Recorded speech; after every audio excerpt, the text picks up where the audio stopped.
Welcome to MAC TV at 10 p.m. I'm Nabea Mariet. Maberi University Guild elections are meant to resume after 3 months delay.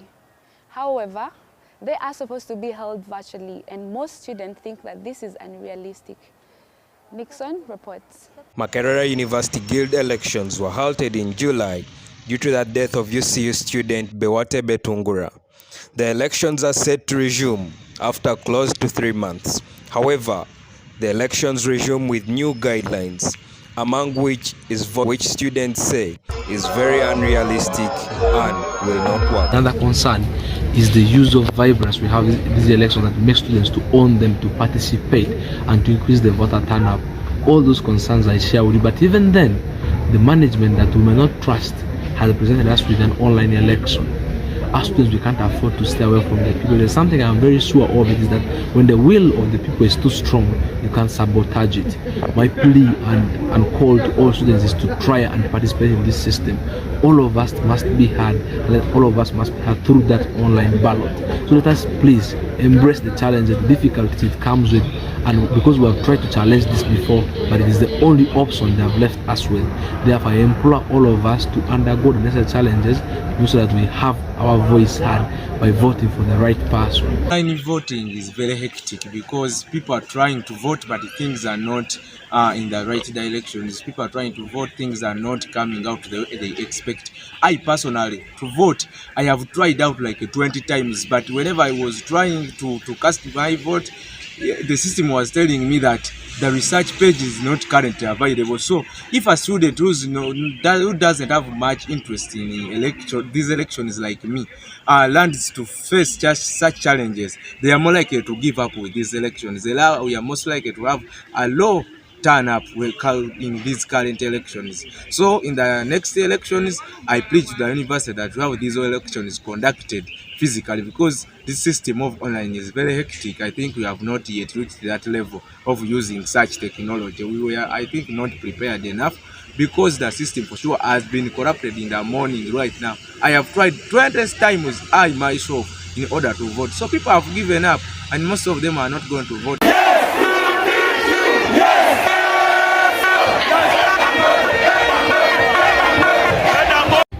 On July 14th, a scuffle ensued at this entry point between NUP and FDC supporters, resulting into the death of a UCU student, Awan Bewate Betungura.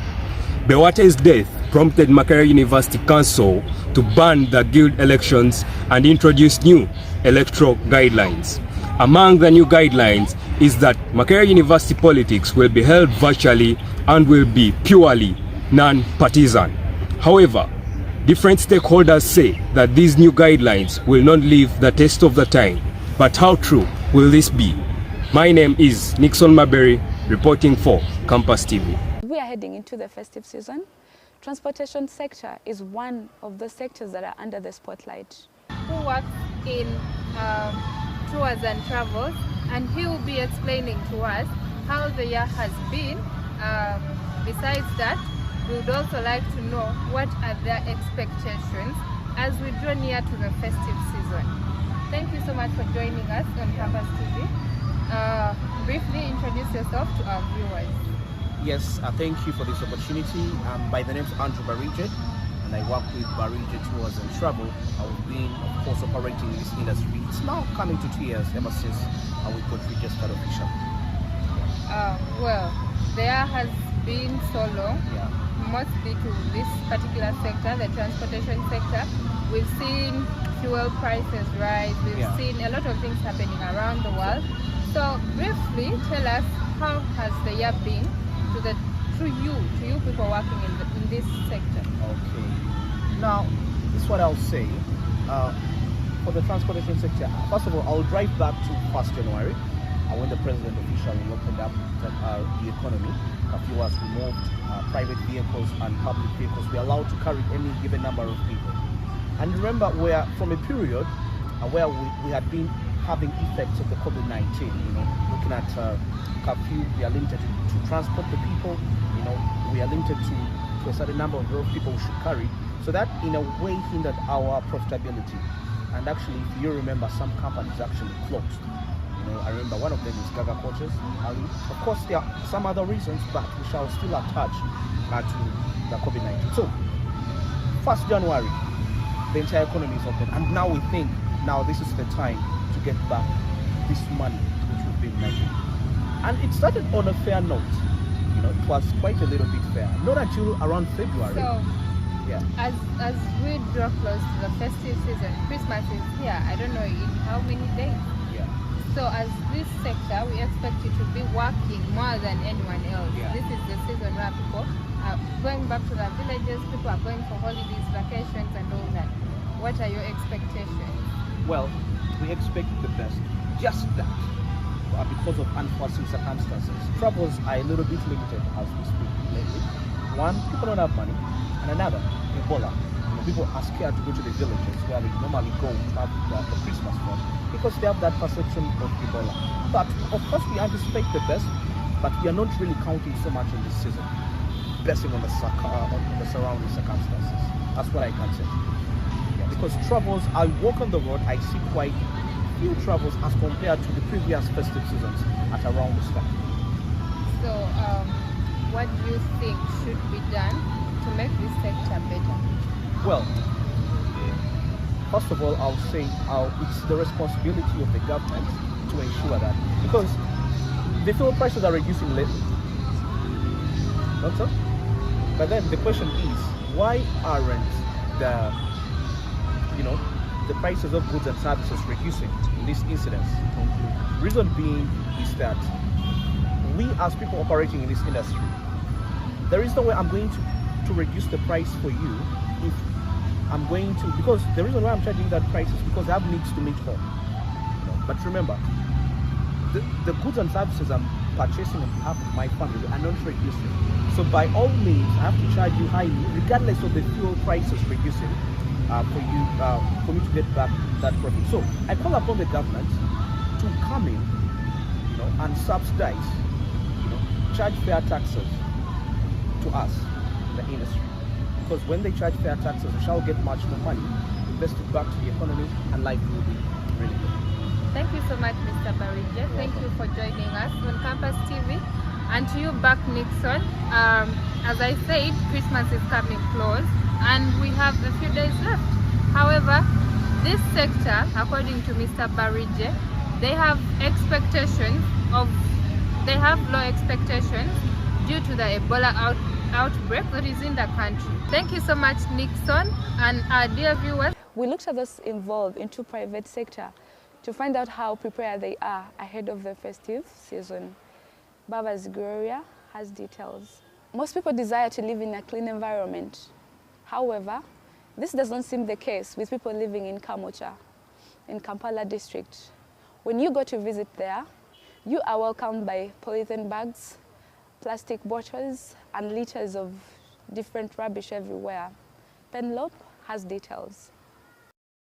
People who live in slums of Kamocha are at a risk of getting diseases resulting from the unclean environment they live in. When we visited Chamka area in Kamocha, we witnessed litters of polythene bags, soda and water bottles, as well as food particles in many places, including in the trenches. One of the residents said that they throw rubbish in trenches because they don't have anywhere else to throw it.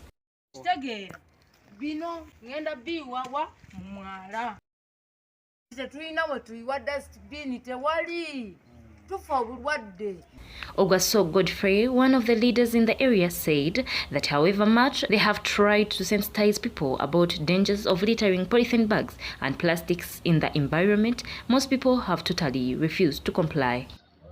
As you can see, the people in my community, we try to sensitize them on how to dump rubbish, but they keep on dumping rubbish anywhere, especially near homes. And as you can see, this ends up piling up, and it actually gives a very bad smell around this area. And actually there is a lot of stagnant water, especially when it rains. Water can't flow, which makes these mosquitoes breed around here, and in actual sense it can lead to a lot of malaria outbreak in the community.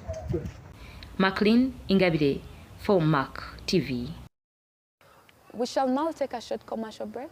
We'll be back with more news. Lato, lato, lato. miliki nyola wato numera patalato nyola wato numera patalato. Please Mr. Masaka yonolato miliki and clean and fresh miliki alina chocolate flavor lato miliki aina strawberry flavor lato miliki aina vanilla flavor lato miliki take your lato miliki lato enjoy lato miliki lato take your lato miliki lato enjoy lato miliki lato lato miliki. We are Masaka Kids Africana. We drink Lato milk.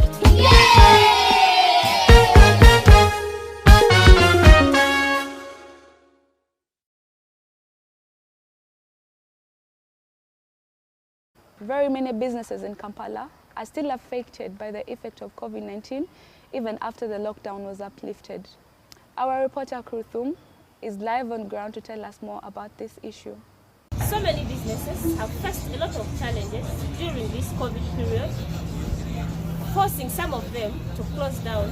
Others have managed to remain in business, though with a lot of challenges and difficulties.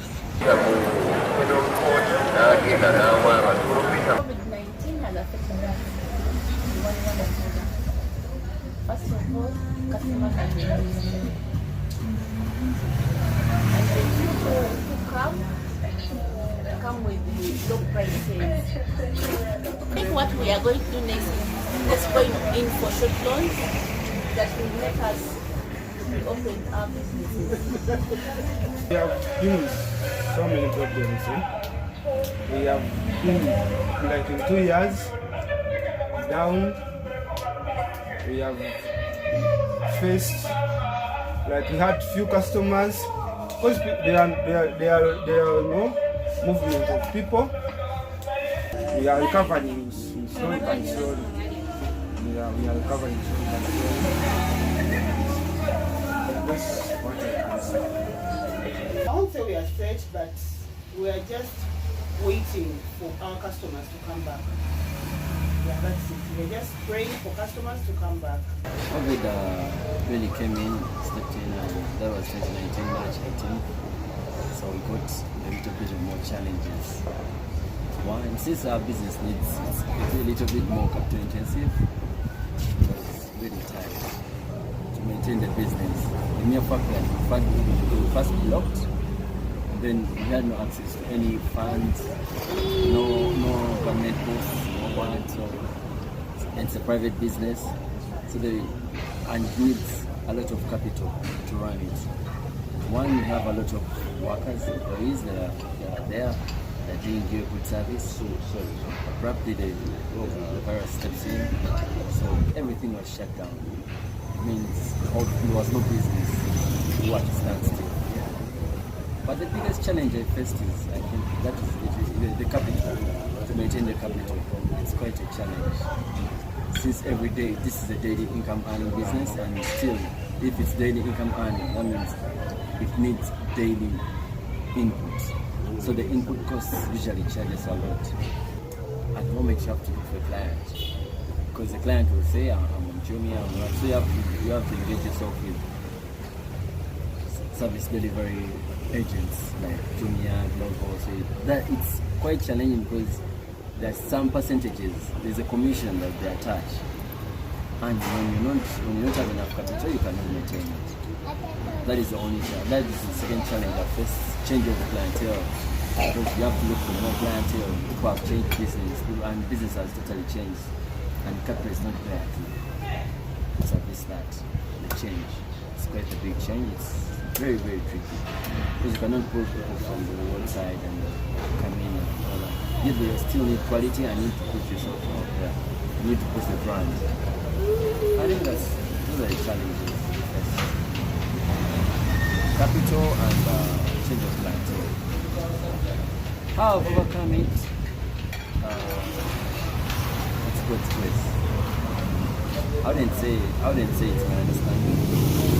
No, will be by safe to understand. We have not yet overcome some challenges. Since capital, once capital is gone, you cannot retrieve it. It's not easy to retrieve it.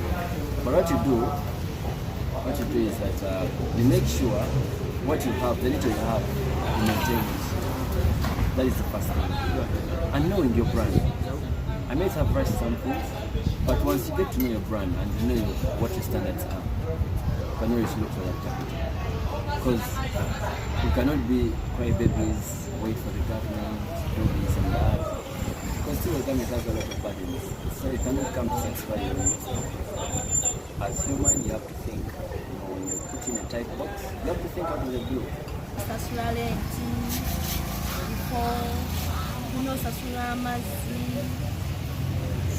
abakozi besala nga tasobola kujja mu ssente n'agenda